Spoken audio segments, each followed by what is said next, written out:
এক গ্রামে বাস করত রামু নামের এক কৃষক। রামু খুব সৎ মানুষ ছিলেন, কিন্তু কিছুটা সরল প্রকৃতির। তার সরলতার সুযোগ নিয়ে অনেকেই তাকে ঠকাতো। তবে রামুর একটি বিশেষ অভ্যাস ছিল।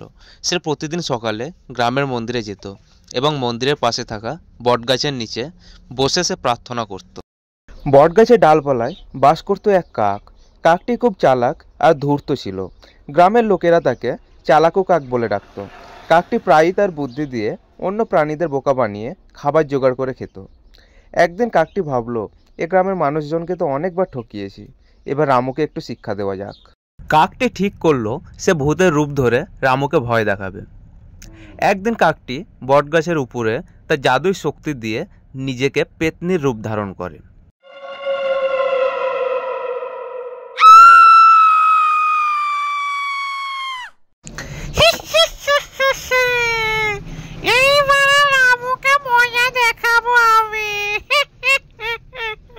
দূর থেকে দেখে মনে হচ্ছিল সত্যিই যেন একটি ভূত বসে আছে। পরের দিন সকালে রামু প্রতিদিনের মতো মন্দিরের প্রার্থনা করতে গেল। বটগাছের নিচে বসতেই সে দেখতে পেল এক অদ্ভুত রঙের চেহারার ভূত তার দিকে তাকিয়ে আছে। রামু ভয় পেয়ে একটু পিছিয়ে গেল, কিন্তু সে খুব সাহসী ছিল। সে ভাবল, ভূতের যদি আসলেই ক্ষমতা থাকে তবে সে আমাকে কিছু বলবে, আমি এর মুখোশ খুলব। রামু ভয়ে ভয়ে ভূতের দিকে এগিয়ে গেল। কাক তখন ভয়ে কানাকানি করতে লাগলো, কারণ রামুর সাহসের কথা সে শোনেনি। রামু ভূতের কাছে গিয়ে জিজ্ঞাসা করলো, তুমি কে আর এখানে কেন? কাক তখন মোটা গলায় বলল, আমি এই গাছের রক্ষা করতাম। তুমি প্রতিদিন এখানে এসে শান্তি নষ্ট করো, তাই আজ আমি তোমায় শাস্তি দেব। রামু তৎক্ষণাৎ বুঝে গেল যে এটি আসল ভূত নয়। সে শান্তভাবে বলল, তুমি যদি সত্যি গাছের রক্ষাকর্তা হও তবে আমার একটি প্রশ্নের উত্তর দাও।